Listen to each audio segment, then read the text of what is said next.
what do I do when I'm uncomfortable? So what I do when I'm uncomfortable is what I just explained, is that I go into the chakras and I explore what's happening in the chakras. And if I'm really, it depends on the level of uncomfortableness.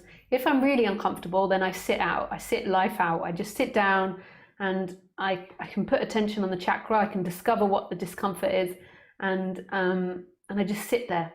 Not meditating, not doing anything, I just sit there and wait for it to pass. And that might go on for a whole day. It could be that the whole day this body's not very comfortable, whatever, or it could just be half an hour and it passes.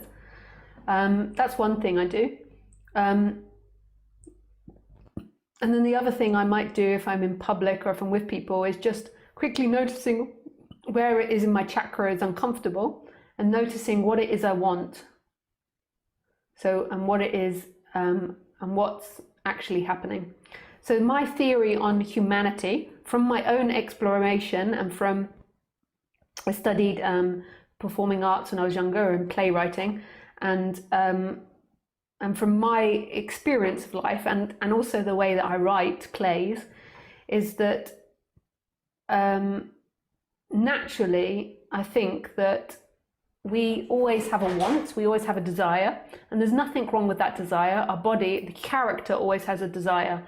Consciousness, who you truly are, has no desire. So when you have that awakening, when there's a shift, there can be a period where there's nothing, you don't do anything, where you don't move or do anything because you're so overwhelmed by who you truly are, and who you truly are has no objective. Just sitting there is enough. Just looking at a tree is enough. Just looking at a fire or a cup is enough.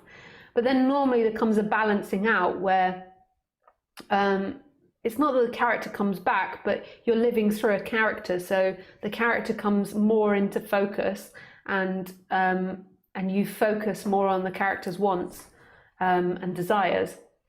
And there's two different forms of desires. There's desires that are just natural desires, and then there's desires that come from seeking. And seeking to me is the belief that in the future you're going to get home. You're going to arrive at consciousness. What everybody's looking at, or beingness or freedom, what everybody's looking for in this life is who you truly are, in everything, in shopping, in sex, in materiality, in love affairs, in food, in walks, in excitement, everything. You're on the seeking level, you're always looking to come home in those experiences. As soon as there's identification, everything is about coming home. What the person truly deeply wants is rest. And that rest is who you are, who you truly are. And so there can be just your natural desires, or there can be seeking desires.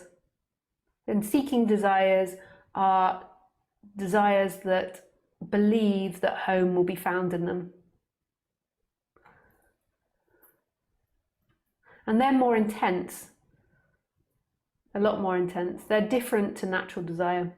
So after that awakening happens, what happens is that you can first of all go for a period where you're so extremely in non-duality, like that you can't function on the human level. And then there comes a middle ground where you're not someone, but you could say in some way you are someone, like there's a character that's being played out. So that character is not being denied. And then what happens is you focus in more on what that character wants or desires. And it's very simple. The way it works is the way it works in humans is the same that it works in all other mammals, is that what you want feels pleasurable, and what you don't want feels painful.